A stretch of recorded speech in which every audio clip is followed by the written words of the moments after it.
θερμοκρασίας χώρου.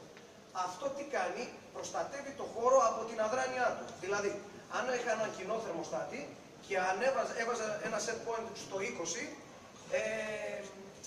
ο θερμοστάτης όσο ευαίσθητος και να ήταν, θεωρείται ότι οι καλοί θερμοστάτες είναι ευαίσθητοι από 0,5 έως 0,2, όταν θα φτάνει 22,2 ή 22,5 θα έσβηνε.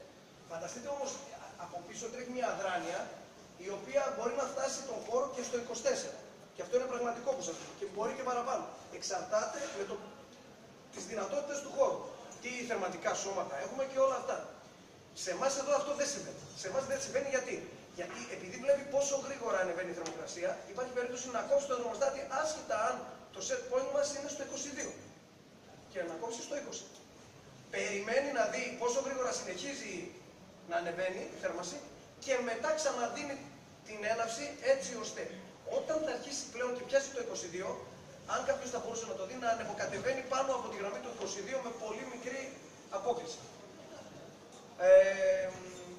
Το επόμενο βήμα της εταιρείας όμως ήταν ότι πέρασε ένα βήμα ακόμα παρακάτω, να μπορέσει να συνδέσει θερμοστάτες. Δηλαδή, με Wi-Fi ή με control, εδώ βλέπουμε λίγο μια γκάμα των θερμοστατών. Οι θερμοστάτες είναι από απλούς και υπάρχουν θέρμανσης, ψήξη θέρμανσης, ασύρματη και ενσύρματη. Είναι περίπου, για να δείτε πώς είναι οι θερμοστάτες, πώς ξεκίνησε το 90 και πώς διαμορφώνονται πια. Αυτό είναι αυτό που σας λέω. Εδώ λοιπόν η διαχείριση γίνεται εντελώς διαφορετικά. Και δεν είναι μια απλή διαχείριση. Τι εννοώ. Ξεκινήσαμε από τους θερμοστάτες, αλλά πλέον δεν υπάρχουν μόνο θερμοστάτες.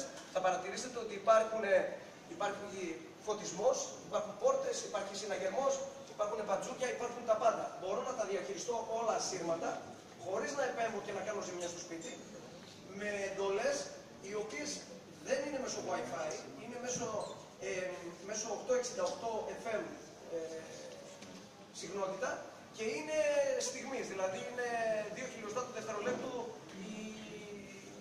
η εντολή. Τώρα, τι